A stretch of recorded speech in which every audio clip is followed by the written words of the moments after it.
हम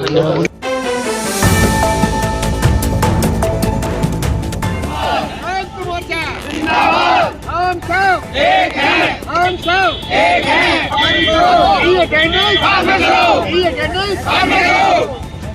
ग्वालियर में शिक्षक सड़कों पर है और इसकी वजह सीधे तौर पर है कि उनका वेतन नवंबर माह का रोक दिया गया है। हम सब एक हैं, हम सब एक हैं। ग्वालियर में शासन द्वारा ई अटेंडेंस के आदेश के बाद 10,000 शिक्षक कर्मियों का वेतन रोक दिया गया है और यही वजह है कि नवंबर माह का वेतन नहीं मिलने के चलते शिक्षक शासन के खिलाफ लामबंद होकर धरना प्रदर्शन कर रहे हैं।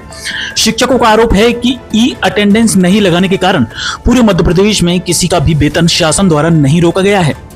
लेकिन यहाँ उससे भी बड़ा सवाल है कि चतुर्थ श्रेणी कर्मचारी अर्थात भ्रष्ट के ई अटेंडेंस के कोई आदेश नहीं थे, किंतु जिला शिक्षा अधिकारी हरिओम चतुर्वेदी ने तानाशाही पूर्ण रवैया अपनाते हुए चपरासियों को भी ई अटेंडेंस अनिवार्य कर दी।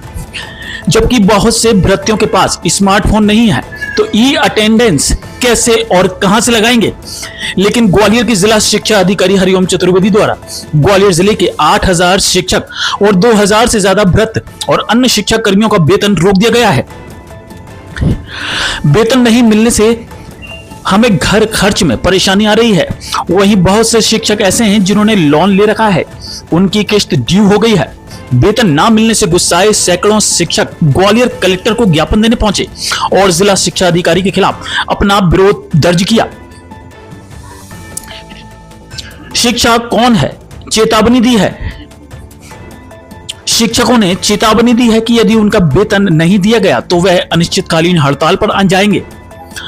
गौरतलब है कि जिले के अधिकांश शिक्षक एसआईआर के कार्य में लगे हैं और कई शिक्षक स्कूलों में अध्यापन कार्य में जुटे हैं, लेकिन बावजूद इसके वेतन रोका जाना शासन प्रशासन के तानाशाही पूर्ण रवैये को दर्शाता है। देखिए ungli.in पर यह खास रिपोर्ट। मेरे साथ में तमाम शिक्षक जो है मौजूद है। ये आज आपने जो है धरना प्रदर्शन कर रहे हैं और आपका इस बार का वेतन रोक दिया गया है।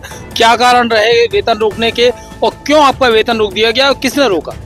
जिला शिक्षा अधिकारी महोदय ने ई अटेंडेंस के चक्कर में ग्वालियर जिले के करीब 8,000 शिक्षक और 2,000 वैसे कर्मचारी अपने कार्यालय के कर्मचारियों का वेतन निकाल दिया उनने, जबकि उसी श्रेणी में वो आते हैं। यहाँ हमारा ये कहना है कि ई अटेंडेंस के पूरे मध्य प्रदेश में एक साथ लागू हुई है। पूरे मध्य प्रदेश के कहीं भी पूरी ई अटेंडेंस नहीं लगाई जा रही है। किसी भी अधिकारी ने, चाहे वो डीओ हो, चाहे संचालक हो, चाहे कोई भी हो, प्राचार्य हो, किसी ने कहीं जगह वेतन नहीं रोका। सिर्फ ग्वालियर एक मध्य प्रदेश का एक नमूना जिला बना है जहाँ 10,000 हमारे कर्मचारियों और शिक्षकों के वेतन रोक दिए गए, उनको भोजन के लाले पड़ गए।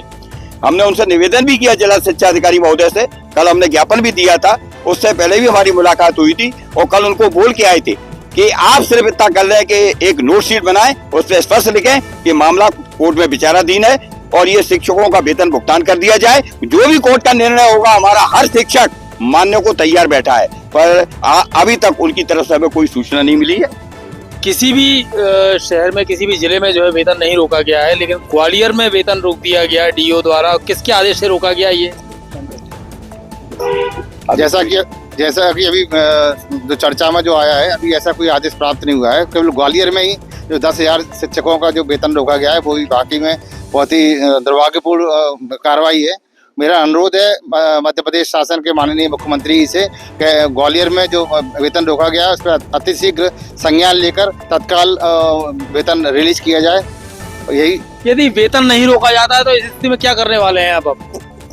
अभी सबसे पहले तो ये बात है कि जो जिला शिक्षा अधिकारी महोदय ने वेतन रोकने का जो आदेश किया है उसमें उन्होंने संदर्भ लिखा है कि श्रीमान कलेक्टर महोदय के निर्देश पर।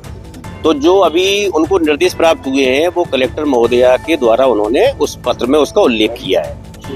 जो हम लोगों ने कल चर्चा की है कि जैसे आपने कलेक्टर महोदया निर्देश किए हैं तो उसका लिखित में कोई ऐसा कुछ होगा, तो उन्होंने कहा कि हम लोगों को तो वरिष्ठ कार्यालय से निर्देश इस तरह के प्राप्त होते रहते हैं, तो उसके अनुक्रम में हम आदेश करते हैं। तो मैंने कहा जब आपको ये पता है कि हमारा मामला माननीय उच्च न्यायालय जबलपुर में है, तो ऐसे में इस तरह का आदेश करना कोर्ट की कंटेम्प्ट ऑफ कोर्ट माना जाता है, कोर्ट की अवहेलना अवमानना का प्रश्न बनता है इसमें। तो उनको हमने कहा था जिला शिक्षा अधिकारी महोदय को कि तत्काल आप जो है शिक्षक जो आर्थिक संकट के दौर से गुजर रहे हैं। वो आपकी बात मान रहे हैं क्या? नहीं, उन्होंने कल जो है हम लोगों ने जो ज्ञापन संयुक्त मोर्चा के बैनर तले दिया है उसमें तत्काल उन्होंने रात में एक मार्गदर्शन के लिए पत्र भेजा है लोक शिक्षण संचालनालय को कि कलेक्टर महोदय के निर्देश के अनुसार हमने वेतन रोक दिया है, कृपया करके हमें ऐसा मार्गदर्शन दे। तो ये तो ऐसा है कि मार्गदर्शन तो हमने देखा, मार्गदर्शन तो बड़ा लंबा चलता है, लेकिन ये आर्थिक संकट तो जो भाई 1 तारीख से ही हम लोग शिक्षकों के जो है खर्चे शुरू हो जाते हैं। बच्चों की फीस है, ईएमआई है, ईएमआई लोगों की बाउंस होने लगी है। हमारे पास खबरें आ रही हैं कि 2 तारीख को ही सैकड़ों लोगों की ईएमआई बाउंस हो गई है। मेरा एक केवल आप लोगों से ये सवाल है कि यदि वेतन नहीं मिलता है इस माह का तो आप आगे जाके क्या करने वाले हैं, किस तरह का प्रदर्शन करने वाले हैं? बिल्कुल जी, अब आगे हमारी जो भी संयुक्त मोर्चा निर्णय लेगा, धरना प्रदर्शन और इनके सब तरीके से अपनाएगा और शासन प्रशासन को आगाह करेगा। अगर शिक्षकों से पंगा लोगे तो आप निबट जाओगे और पूरा बिल्कुल आप निबट जाओगे, ये साफ तौर पर चेतावनी है शिक्षकों की। तानाशाही रवैया अपना रहा है शासन, तो आप किस तरह देखती हैं? चूंकि आप घर भी चलाती हैं, घर की जिम्मेदारी भी आपके ऊपर होगी, आप काम भी करती हैं, कामकाजी महिला हैं, आप शिक्षक हैं, तो किस तरह की परेशानी आ रही है आपको? देखिए सर, सैलरी रुकने से तो हर तरह की परेशानी आती है। आर्थिक समस्या जब आती है, क्योंकि हम लोग तो अपने वेतन पर ही निर्भर है ना। अगर आप हमारा वेतन ही रोक देंगे तो हमारे रोजमर्रा के खर्चे कैसे चलेंगे, ये बताइए। हम लोग पूरे माह नवंबर में स्कूल गए हैं, बराबर हमने रजिस्टर में साइन किए हैं, उसके बाद पूरे काम किए हैं, एसआईआर में भी लोग लगे हैं, जो भी हमको निर्देश दिए गए हमने पूरे किए हैं। शासन के जो भी निर्देश आए, बच्चों को पढ़ाने के अलावा जितने भी काम हुए, जो भी जानकारी है, यहाँ जाना, मीटिंग है, हम लोगों ने किसी प्रकार से अपना दायित्व नहीं भूले। फिर उसके बाद हमारा वेतन ही रोक दिया जाए तो आप बताइए ये कहाँ का न्याय है? बिल्कुल, तो न्याय बिल्कुल नहीं कर रही है सरकार, ये शिक्षकों का कहना है। लेकिन सबसे अहम बात यहाँ पर ये है कि जब वेतन नहीं रहेगा तो शिक्षक काम कैसे करेंगे, ये एक बड़ा सवाल है। अब चूंकि शासन स्तर पर मार्गदर्शन मांगा गया है, डीओ द्वारा, कलेक्टर द्वारा आदेश जारी किए गए कि जिनकी ऑनलाइन हाजिरी नहीं है वो उनको वेतन नहीं दिया जाए। अब देखना ये है कि किस तरह से इनको वेतन मिलता है, क्योंकि ये लगातार अब पूरी शिक्षक जो है लामबंद हो रहे हैं। ग्वालियर के 10,000 से ज्यादा शिक्षकों को यहाँ पर वेतन नहीं मिला है। अब देखना ये है कि शासन इस पर किस तरह से निर्णय लेता है। ये अध्यापकों द्वारा दिया गया है। दरअसल इनका जो ई अटेंडेंस जो ली जाती है उसके संदर्भ में इन्होंने कोई कोर्ट में कोई केस लगा रखा है जो अभी प्रचलित है, और उसके प्रचलित रहते समय ही उच्च अधिकारियों द्वारा उनका वेतन काट दिया गया है अटेंडेंस ना होने से। तो इस संबंध में ज्ञापन है, जो भी इस संबंध में कार्रवाई होगी वो समझ जाएगी। पूरे मध्य प्रदेश में जो है शिक्षकों को वेतन मिला है, लेकिन यहाँ पर केवल ग्वालियर जिला ऐसा है जिसमें वेतन नहीं मिला, तो शिक्षक परेशान होंगे। ईएमआई और तमाम सारे खर्चे भी नहीं निकल रहे हैं, पूरी तरह क्या अब ज्ञापन पे देखना पड़ेगा कि क्या स्थिति है, जिलों में है या नहीं है। जैसा भी जो हुआ उस हिसाब से जो भी कोर्ट का केस है उसके आधार पर जो निर्णय लिया जाएगा वो सामने आएगा। मेरा नाम राजकुमार वर्मा, जिला अध्यक्ष लघु वेतन कर्मचारी संघ सागर। हमारे ई अटेंडेंट के चक्कर में वेतन रोकी गई, जबकि श्रीमान जिलाधीश महोदय के द्वारा जो लेटर निकाला गया उसमें हम लोगों को कहीं पे भी भरत का कोई भी नाम नहीं है। लेकिन जिला शिक्षा अधिकारी की हठधर्मी के कारण हमारे चतुर्थ श्रेणी कर्मचारियों का वेतन रोका गया, जिसमें हमने 21 तारीख को श्रीमान जिला शिक्षा अधिकारी को ज्ञापन भी के माध्यम से अवगत कराया कि श्रीमान हम लोगों को ये अटेंडेंट लगाने का वो नहीं है। लेकिन डीओ जिला शिक्षा अधिकारी ने हमारा लेटर पर फेंक दिया, बोले आपको सबको लगाना पड़ेगा, ज्यादा नेतागिरी ना करो। इस तरह से हम लोगों को धमका के उन्होंने भगा दिया है। अब हम आपके चैनल के माध्यम से बताना चाहता हूं कि जिला शिक्षा अधिकारी महोदय हमारे चतुर्थ श्रेणी कर्मचारी को, पूरे जिले के कर्मचारियों को वेतन रोकें, तो बहुत ज्यादा परेशानियां हो रही हैं।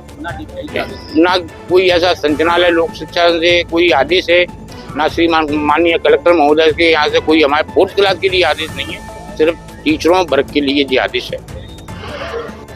क्या नाम है आपको? हरिशंकर चोपड़ा।